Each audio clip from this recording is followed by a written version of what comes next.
Hello and welcome to the podcast. I'm Onyx with my fabulous co-hosts here. Hi, I'm Kilobyte. And I'm Clickbait. And on today's special episode, we have another fantastic guest with us, Gregg Berger, who brought to life a shiny metal dinosaur called Grimlock, Long-Haul. Is it Odie? Odie.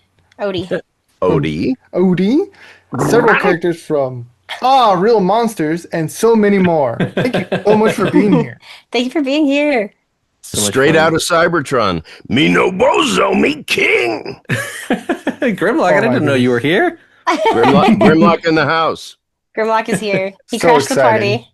No, I don't know if Grimlock fits at the bar, but we'll surely We'll try. make Make it room. happen. We'll make room. Grimlock, Oh, it is barbecue day, so he has his barbecue stand outside. Got it. use tail swipe, make room. I'm absolutely excited. Let's start with one of the more challenging questions. Tell us a little bit about yourself, Greg. Oh, me? Who, me? Yes, you. I am an actor first. My first, last, and always loved stage. It was responsible for me getting heard by Gordon Hunt, who was doing all of the directing at Hanna-Barbera. I've always pursued character through voice, and now voice is the sweet spot, and animation and interactive gaming have afforded me a really nice, steady, incredible career. I still work on camera, but, you know, the wise man lets his direction find him rather than insisting on finding his direction. I do what I love, and I love what I do. How's that for concise? That's absolutely That's perfect. amazing. No notes. Well, moving on to our second question. What first brought you into the world of Transformers? Was it a show? Did you read the comics? Maybe you saw the series, or maybe you found a toy once? It was actually, I'm going to harken back to the same thing I just talked about. I did the West Coast production of a play that started in New York, and it was sort of physical and vocal aerobics for actors. And I had been doing a show, my first animated series called The Littles, which Wally Burr was the director of. Wally also saw me in this role. And he said, you know, I thought you were kind of neutral you, and I was taking advantage of that. But the versatility that you're displaying on stage just lit a light bulb up in my head. This is Wally Burr, who directed all the episodes of G.I. Joe and Transformers. And he said, I'm on the verge of casting two ginormous projects, and I'm going to think of you for both of them. You're not the neutral character that I thought you were. You're extremely versatile, and I would like to take advantage of that, or at least give you the opportunity to take advantage of that. Nobody gives you a job. People give you the opportunity to get cast. You know, it went from them to Sunbow, Hasbro. So there's a lot of voices in the mix. Anyway, there was actually so briefly, Wally, to his credit, to his great credit, would put out a slew of scripts on an 8 or 16-foot table and say, pick 3 that you think are right for you. That's another luxury that is often not afforded. People try to fit you into, you know, an existing space rather than giving you the opportunity to present your best shot. And so when they offered Grimlock, Wally, the director, called me himself, and he said that everybody loves you for Grimlock, but there's some concern. I said, what's the concern? And he said, there's concern over whether you're a great auditioner or whether you'll be able to maintain and sustain this tonsil busting voice. I said, put me in, coach. I'll hit it out of the park. And I proceeded to learn how to wrap my voice around essentially the same kind of dynamics as a heavy metal singer. If you learn to open your chords, you have a career. If you don't, you have a career that lasts a week, and then you blow out your throat, your voice, and your opportunity.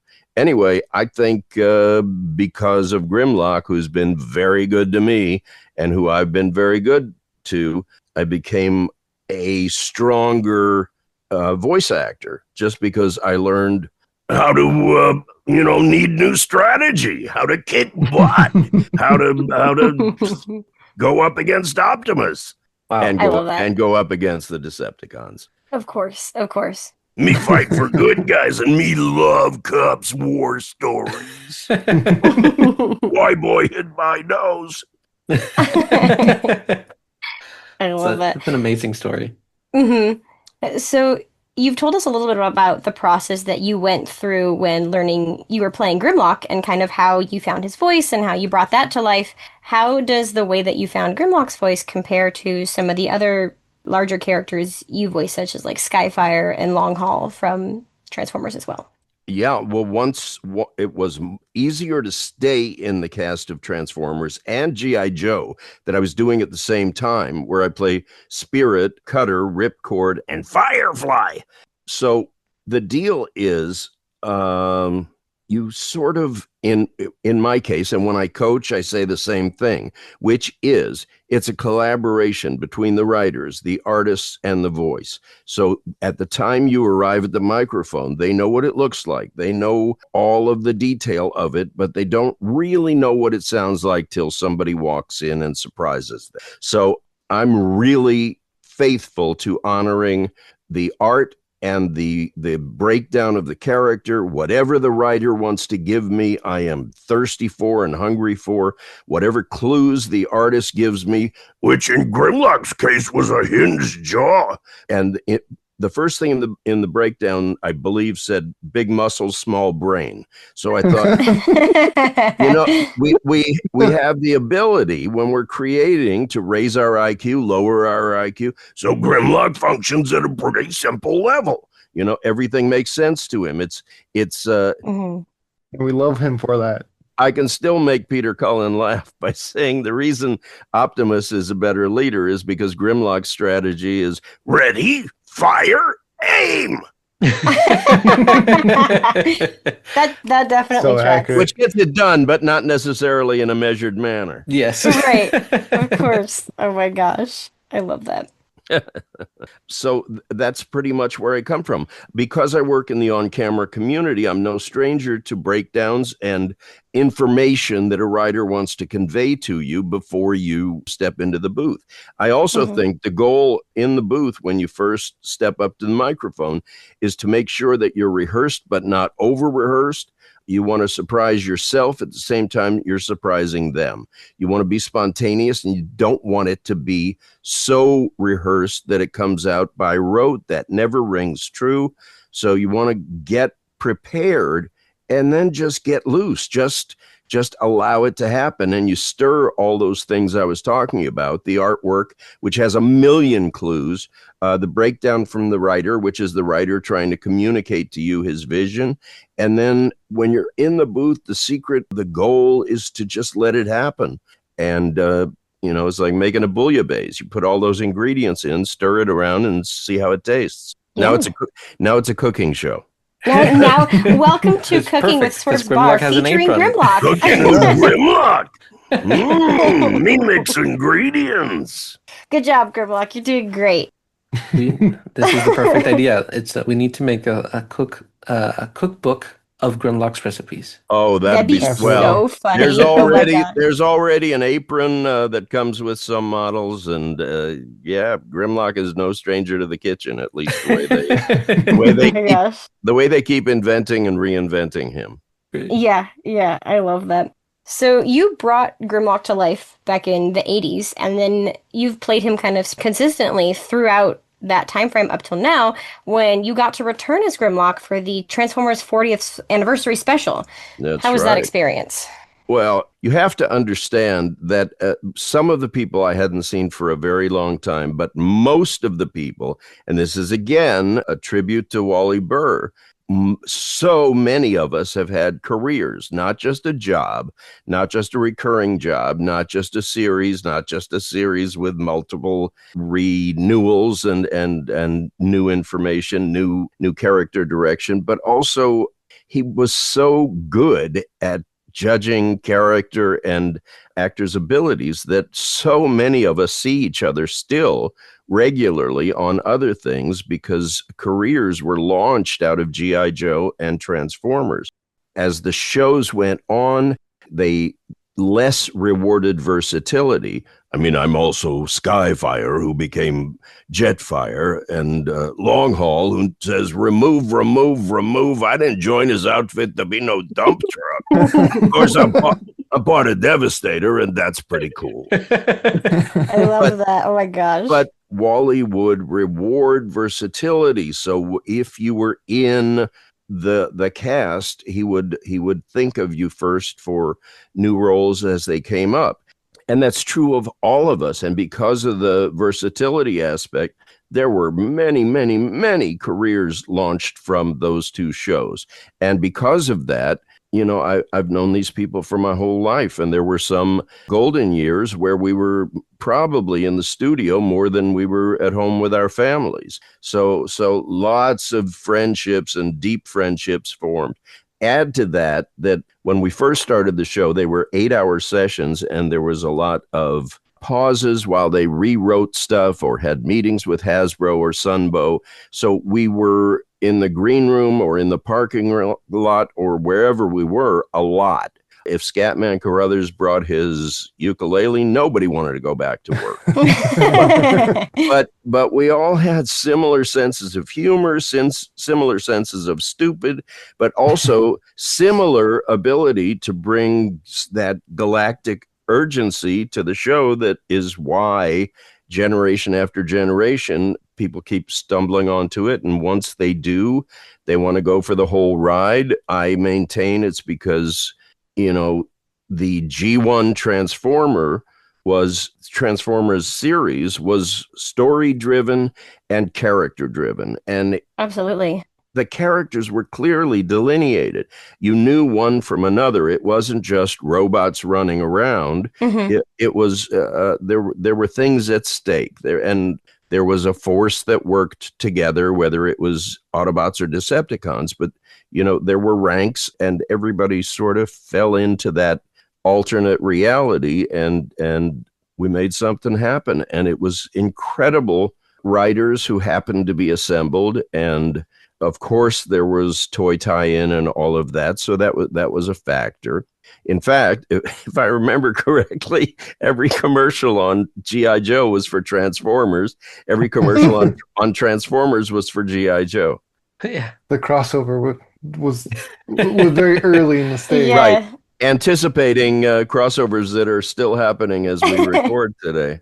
mm-hmm. That's cool. And it was super cool that you guys got to reunite for the 40th and record in the round again and do the special together. Right. So back to your question on the 40th, I mean, it was just a complete joy. They had me read in something because Grimlock hadn't made his entrance yet on the script that they were doing in the 40th anniversary special. But I mean, it was like a family reunion, and I'm not like overstating it. I just have great love for these guys, and the whole production, all of it was like family and still is like family. So when we have a reunion like that, it's just like a love fest. It's only good. And like I said before, we all sort of get the same joke. So there was, you know, bad coffee and great gossip and dirty jokes or any kind of jokes you can imagine. That's the best. I love that. And it was just, you know, that energy is contagious. So when you put that many of us in a room together, there's never a dead spot. The conversation never stops. That's amazing. That's awesome. Yeah, it was beautiful. I'm going to move us to our next question. You've voiced characters in a variety of TV shows, video games, and movies. Which of your characters outside of Transformers has been your favorite to play, and why? Well, there's a longevity answer to both Grimlock, Transformers, and also the Garfield franchise. I'm Squeak the mouse, who's the only mouse that Garfield won't kick out of the house. Harry the alley cat, who thinks food tastes better marinated in a garbage can. and Herman the mailman who hates going to the Arbuckle house because that cat. That cat. And since the very first special for CBS, Odie barking and slurping in a buddy comedy where one of the buddies, wow,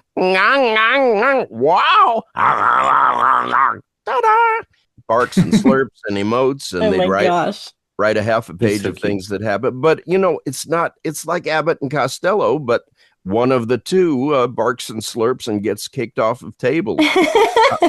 So that whole franchise, longevity wise, which has also gone on for 30 or more years, is close to my heart. From a pride standpoint, Duckman, the character of Cornfed, who had to keep the duck out of trouble, is way up there. Just because it was me, Jason Alexander, Dweezil Zappa, Tim Curry, and Nancy Travis, and oh wow, just phenomenal, and Pat Music, and just. Honestly, I'm so proud of so many things. I do the first SuperTactical Droid General who came in Clone Wars, but returned. Oh, that's amazing. Then he no way, that's awesome. Oh yeah, then went drifting in the galaxy, and then came back in Star Wars Rebels. So that's a jump that so cool. Anyone could be proud of. Oh my gosh, yeah. Kalani, the first SuperTactical Droid General. Oh my gosh! Now that makes sense. Yep. Now that makes sense. So, I mean, it's what I started with. I love what I do, and I do what I love. I'm one of the fortunate ones. But I also like whoever came up with the quote, the harder I work, the luckier I get. The job is to make yourself a known quantity, and the job is to make sure that you get considered for the things that you're heard for. Don't do the same thing everyone else is doing. Try to bring something new to the party, and it's impossible to not get noticed. Doesn't mean you'll get it. It just means you'll be remembered for having been there. Mm-hmm. Absolutely perfect. Perfect phrasing. Thanks. Which leads, I think, to our next question. You mentioned that you've worked on stage and you've done voice acting. Who has been your biggest inspiration, either for on stage or voice acting? Like, what's been your driving motivation for your That's roles? a pretty good question. And this is not I'm not avoiding the answer, but fandom is my biggest inspiration. When I got introduced to the world of comic conventions and meeting fandom one-on-one and finding out that things that we were doing in the present moment had a reach further than any of us could realize. For some people who were bedridden or had a disease of some sort, or just that's the sort of wellness aspect of it. But also at G.I. Joe conventions, I've had very high up military brass say that they credit watching G.I. Joe for sort of lighting the fuse that lit the spark that sent them on a direction, in a direction that became their career. I've had mechanical engineers, that's the word, who've come up to me at my table for Transformers conventions and said, when I first broke my Grimlock by transforming it too much or trying to, then I started to get obsessed with how that worked. And I took out a pencil and paper and I started drawing what turned out to be a schematic. And I thought, I'm good at this and I like this. And That's really cool. again, they said it sent them in a direction. So the other side of inspirations is just, wow, so many 30s and 40s films that I have seen in black and white. An actor named Rod Steiger, who I heard an interview with, and I just think that was a really important inspiration to me, because he said when he is asked to portray a character, the first thing he does is go shopping as that character, just walk through a major department store or a mall and start picking, not buying, but picking things that the character would pick. And he said it starts to put a third dimension in place, because you're doing things that are outside the show, outside the lines, outside of everything, and you're starting to make choices as the character. And I just thought, and still think, that that's brilliant. That's a really cool take on that. Yeah. So he was a major inspiration for me, and just a lot of the disciplined actors who see themselves as character actors, even though they can work leading as themselves, but are still drawn to that ability to see what you can see through another pair of eyes. In other words, just immersing yourself in a character. And it's what I love. I don't know what it means about my brain, but it's fun. I'm not trying to not be myself. I'm totally comfortable being myself, but it sure is fun to sort of assume another character for the duration of a play or a show or whatever. I love it. Yeah, that's so much fun. Yeah, that's really cool. Thanks. Join me. Yeah, right. Place and time, I'll be there. There you go. Yeah. So moving on to our next question is, if you had the chance to do anything with Grimlock and return as him for a follow-up series, movie, spin-off, whatever it is, what would you like to see him do? Man, oh man! Back into the head of Grimlock. No. I was able to do it. First of all, This is recent, but I'm the voice chip in the Robosen huge robot. With auto transforms, and I start yelling at you before you even get me out of the box. It's like queued up with many hundreds of voice commands and voice cues. So it's really cool. That has moved me from the past into the present and into the future. That's like those that movie Swerve had on the other day. The Small of the Soldiers. Cyborg? They're like mechanical toys that moved around. Very cool. That's cool. And I also was allowed to do what I always wanted to do with the character of Grimlock. When I was called back they have never stopped calling me back, and it's been phenomenal. But I was called back for the game Fall of Cybertron, and it involved like a change in story canon that gives Grimlock a different reason for being affected the way that he's affected. It was dark and cinematic and had an air of reality that a lot of the whimsical portrayals earlier on, not that they're not part of him, they are part of him, but it let me take it to a place that was essentially cinematic in terms of reality, and it was awesome. And when it first was proposed, the game, not the game developer, but maybe he was the person responsible, Matt Teager, and he called me in and he said, I'm determined to have you come back as Grimlock. I know you can do this. It's different. We're fiddling with even story canon, but and he said those same words. It's darker and more cinematic and grainier and more real. And I said, yeah. He said, but Hasbro hasn't heard you for a period of time. Are you willing to read? I said, of course. So we laid down tracks and jaws dropped and everybody was like gung-ho. And I'll put that performance up with great pride.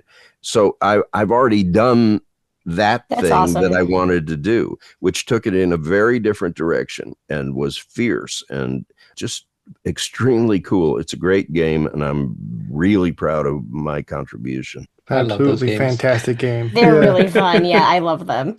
All right, I'll push us to our next question. It's going to come out of the corner here. If you could voice any other character in the Transformers shows, who would you pick? Oh man. I'm not trying to avoid the question, but I'm so happy with what I have done and with what I do. That's fair. It's really hard to think about what else I would do because the people who do it are so great, How about let's change the question a little bit. If you could make another character who has not been created or voiced before, what kind of character would you make? Well, that's really funny. I travel with and do conventions with Flint Dilley, who was the story editor and a producer on Transformers, and he's never let go of the idea. We've done some stop frame animation things together, exploring other ways to go. But he always said that involves a guy named Joe Troutman also, who kind of had the idea for taking it a different direction. But Flint said, if we ever do Transformers again, he said, I'm going to write a character named Dumpster Fire for you. Oh my gosh, that's so fun. That's And great. just slob it up and be the guy who doesn't clean up after himself or wherever it goes. That's absolutely So amazing. love even that conversation has theoretically come up. That's great. Like I said, it's a family, and everybody gets the same joke. It's never not easy to be together. It's just always good and stupid and smart and everything all at the same time. Everything everywhere all at once. Good movie. Exactly. Moving on to our next question is, who's your favorite Transformers character and why? Well, It's a very Dumpster hard Fire, one, of we course. know. It's Dumpster Fire. Like, you can't see me, but can you hear me patting myself on the back? I'm a pretty big fan of Grimlock, Skyfire, Long-Haul, and there's some question. Oh no, I did Outback, who was always off to the Outback, the brown Transformer. But apparently some episodes, I don't know if I was out of the country or something, but I have been told Dan Gilvezan did some Outback as well. That must be confusing for viewers. yeah. if two people are doing the same robot. But I'll stand by my work, and just it's bigger than a single character. It's just the way everything meshes, and the storytelling and the character development, knowing who everybody is. And I would leave everything just the way it was, because the way it was beautiful. And at conventions now, that whole G1 cast, those of us who are still hale and hearty, I'm not boasting, but it's like we have demigod status. People are really happy to see us and panel with us and ask us stuff about stuff. For some reason, there's a mystique to all of it, and people want to know how it happened, how it sustains. The joy for me at conventions is when it's generational, and somebody will bring their kid, their adult kid, or in many cases, a young grandchild, and they showed them one episode, and when you see one episode, they still want to go along for the whole journey. It really blows my mind. It's sort of humbling and empowering at the same time. It's just beautiful. Very spark warming. Very much so. Very much so. Very spark warming. I'll have to remember that. Well, I'm going to try and see if I can twist the question. Oh, all right, If Kilobyte. we coming remove out the with Autobots a from the equation, curveball. which Decepticon would be your favorite? Well, I love me some Megatron, but I love me some Optimus Prime, and it's the dynamic. It's the dynamic of the two. But I'll stick with Long-Haul, who because when he becomes part of Devastator, all of a sudden he has a purpose and he has an importance, and he stops complaining and starts fighting. I love that. That's perfect. Our next question is, what are your top 3 favorite toy figures, if you have any, and it does not have to be Transformers related? Grimlock, and Grimlock. That's a fair answer, I feel like. The RoboSen robot, I guess it qualifies as a toy. It does. It's a very expensive, very, very high-tech toy, if you want to call it a toy. But all of the various makes and remakes and re-remakes of Grimlock merchandising, Masterpiece Grimlock is a thing of beauty and a joy to behold. Absolutely. And now I take photos to comic conventions, but I bring home so many of the photos I take because I sign Funko Pop Grimlocks all day long, and Funko Pop Mysterio, and Funko Pop Kraven from Spider-Man, which I did in the 90s. There's I don't know, I never talked to anybody behind the scenes, but there's Funko Pops of so many characters that I've done. And G.I. Joe, there's a new re-release of a 6-inch classified Spirit figure Whoa. Spirit says possibility and impossibility are states of mind. Oh, Yeah. And so I sign those all day long too. So I end up signing merchandise because people tell me that they buy, one to mess around with and one to put in the Hall of Fame or the cave or whatever. People have huge collections. And I guess it has an honored place in many of the collections. So I just light up like a Christmas tree. It makes me really proud and happy. That's awesome. totally not Such a fun biased, but I agree with the masterpiece one. The Masterpiece one is gorgeous, and I've seen the Robosen in person do its thing. It's Oh, so nice. cool. It It's is so so I cool. want one. It's very cool. Well, save your allowance.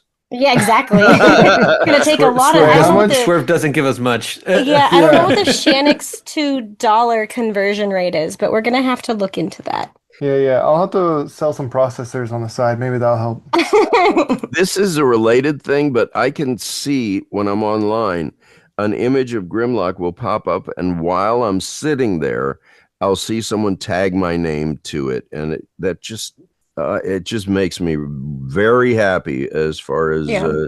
one large step towards immortality. That blows my Perfect. mind. Writing It's this down. fantastic. Yeah, I mean, you are Grimlock. You've been the major provider of his voice, and you basically created the character and brought him to life all the way back in the 80s, and it's really cool. That's the goal of every character from a voice actor standpoint, and that is to add a third dimension to the two dimensions that exist when you arrive. Like I said it earlier, but they know how it looks. They know a deep understanding of the character, but they don't have the third dimension till somebody actually breathes life into it. And Mhm. that's a really nice way to look at it and think about it.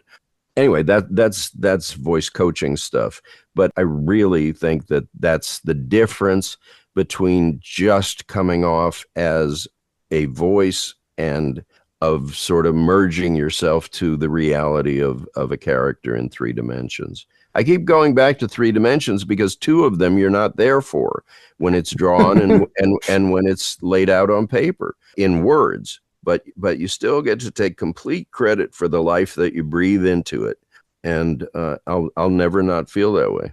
Fantastic. I'm going to move us on. We got 4 more questions to go, but first, do you have any side projects you are currently working on? Doesn't have to be Transformers related, could be something like a hobby or something you're just super excited about. I do indeed. The work is all I can tell you I'm working, but it's all under the heading of non-disclosure. Right, of course. Absolutely. Only what you're Absolutely. able to share.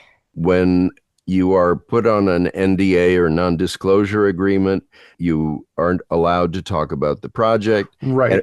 But the funny thing is when the project comes out, when they launch and they come back and sometimes ask, why aren't you talking about it?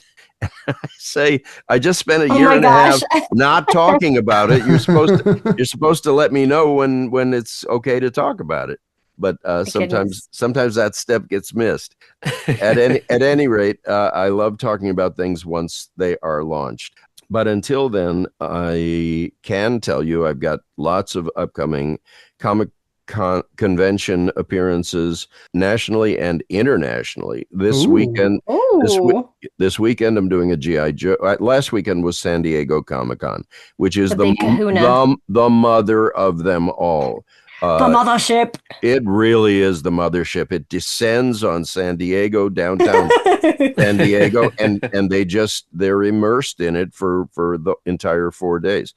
It used to be Saturday was like a gigantic day, and the other days were less. I was there all 4 days, and all 4 days were capacity. They couldn't have put one more person in without the fire marshal going nuts, and they are extremely good at keeping a sense of moving, even though you may not be going anywhere. But it was packed. It was packed. Everybody was happy, whether they saw the same things as everybody else or not. Where everywhere you look was another stimulus. So it's the kind of thing that can exhaust you, but you don't know it until you leave the stimulus. It's just so wide awake. They all are, and I'll get back, and someone that I bump into will say, "Oh my gosh, it must have been awful, all those people and all that blah blah blah." And I'll say, "Well, it would have been awful for you because you would have gone there to hate it, and you would have found something to hate. So just by all means, get out. Don't do them because you'll hate them, and it lets everybody else move up one. Just get out of the way and let everybody else step up." They're a lot, but they're a lot of fun. So, I am announced, so I can tell you I'm going back to Australia later in the year.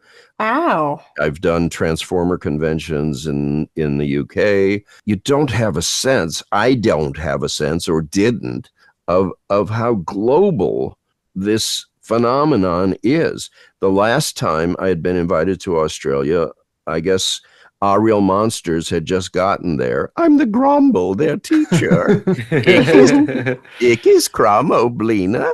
You're late for class. Sit down, open your monster books. But they thought it was new because it had just arrived. So it was like, that's all anybody wanted to talk about. And when's the next season? Yeah, it's just astonishing to fly for 15 hours, get to your signing table and not be able to see to the end of it, the line. So it's fantastic. I'm going to cry. It's so beautiful. Anyway, so there's that, and those things I can talk about. Their planned appearances. I think I said this weekend is G.I. Joe in Chattanooga, Tennessee. It's afforded travel opportunities I never would have guessed about. When we started, there really was no comic convention phenomenon, but the newer actors who are coming in know that if you're in a successful series, you're probably going to be invited to conventions, and I'm really good at being pampered. So I like going, and I like meeting people one-on-one, and I assume that they come to say thank you. I can tell you for a fact that I go to say thank you. So it all works out. It's really nice to meet people one-on-one. That is so sweet. Well, moving on to the next question. The next question is, what is something no one knows about you that you wish more people did know? Oh, that's a good one. Well, I would like to be remembered as the world's best son, father, brother, what's left? Uncle. That's what matters first and foremost to me. Pet owner. I love doing the things that I do, but I love just moving back into my own self and my own life and my own family and my wife's family. And, I can be, for somebody who travels as much as I do by invitation, I'm pretty good homebody. It takes a lot to get me out of the driveway once I'm home with my feet up. I love it. And most people don't know that in The Simpsons, I get to try to kill Bart Simpson once a year. That's awesome. Wait. But as Sideshow Bob, but I'm his essentially understudy. So I do table reads and records. Kelsey Grammer created the character. Kelsey Grammer comes in. It's just that he's very, very busy. And so they need somebody to be available for table reads and records. Well, it puts me back in touch with all my great friends on the Simpson cast. We all sort of came up together, and those table reads are incredible because there's a huge audience just for the table reads, and the laughs come fast and furious. And then if he's not available on a recording day, I fill in the lines so the animators can begin till he can get in and replace the dialogue. So, it's crumbs, but they are delicious crumbs. I love Simpson Days. Simpson Days are fantastic. And sometimes you'll do the original script and it'll be absolutely perfect. And then the next day you'll get revisions and they're more perfect. And then you get another set of revisions before you record, and they're more perfect. So they listen to the table read, and then they rush back to the writer's office, and they just start enhancing the things that they've heard. And it blows my mind, but it just gets better and better and better and better. Anyway, it's thrilling to be a part of that franchise. That's awesome. I didn't know That's that. fun. I didn't know That's that. fantastic. Yeah, I didn't know that either. Yeah. Ooh, that Bart Simpson. I think No, sorry. Oh, no, go ahead. Go ahead. I thought you were done. Please continue. My dear Abby, he says. You can edit that out. Oh, no. Oh my gosh. No, you're good. You're good. You're good. We can keep it in. We'll edit me out. No, you will not. I forbid it. We're keeping all of this in, by the way. Everything stays now. We can't touch it. Oh my Sideshow Bob gosh. is coming for you, clickbait. Watch out. Oh no. I'm Sir Jecht in Final Fantasy. I'm firm but fair but firm. Somebody had to teach that kid to play blitzball. I love that. Oh my gosh. It just keeps going. Let's see. I think leading on to one of our final questions is, do you have any questions for us? I can compliment you and tell you how good you are at this. I don't think I have any questions for you. If you don't have any questions, that's totally fine. However, the Grumble would like to say, Kilobyte, Onyx, clickbait, you're late for class. Dang it again! Oh, I knew no. it. Not again. You're late Oh, for it's the been 10 podcast. years. How did this happen? I just got out of school. I have to go back. You're late for the podcast. Oh That's my worst nightmare. no! Me on the regular. No questions. You're very good at this, and I really appreciate your sincerity, authenticity, and genuine interest. Oh, we appreciate that. Thank you. We you so appreciate much. We have fun and here. your fantastic answers. Oh, Mm-hmm. go on. No, really, go on. But enough about me. What do you think of me? That's great. What do I think? Let's start with the next question. How about where can listeners find you? That's what I think. Social media, website. I'm findable. I like Facebook. It's a fun sandbox for me. And it's facebook.com/Gregg, Gregg, Berger, Berger. Everything I do on Facebook automatically loads to Instagram, so that all works out. Nice.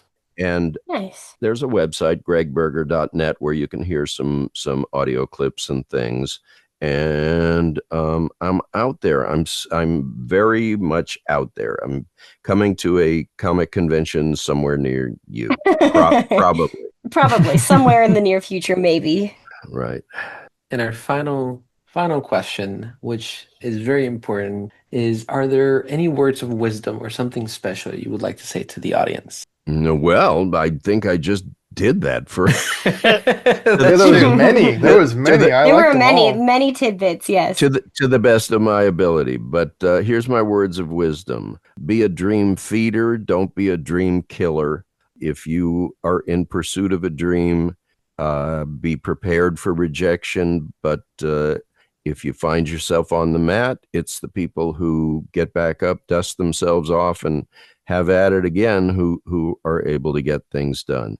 And the wisdom that was shared with me: the harder I work, the luckier I get. You know, you can say, I can't believe these great things are happening to me, but don't forget your part in all of that. Be a participant, not a spectator in your own life. Don't wait for the phone to ring. Do things that will encourage it to ring. I like that. That's some very profound advice, I think. Well, I'm sitting on top of a mountain in a tunic. I'm running my fingers through my long flowing hair. I'm a wizard. Wizards are smart. That's pretty wizard. No, I'm just an average Joe. A G.I. Joe?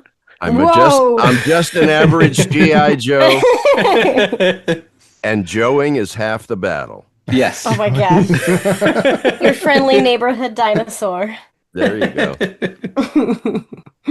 No, it kills me. It makes me very happy that people are interested. It's great. I love that. That's awesome. Well, anyways, I think that brings us to the end of our Q&A today. Thank you so much for joining us today, Gregg. We had an absolute blast, and we hope that you did too. It's my pleasure. I told you at the outset I'm a blabbermouth, and I just proved it. We're here for it. We're here for it. And then, listeners, you will be able to find Gregg at their socials and website. That will be in the description below. And of course, go follow them on their platforms of choice. Thank you again for being here. Stay safe out there. Till all are one. Till all everyone. are one. Till all are one.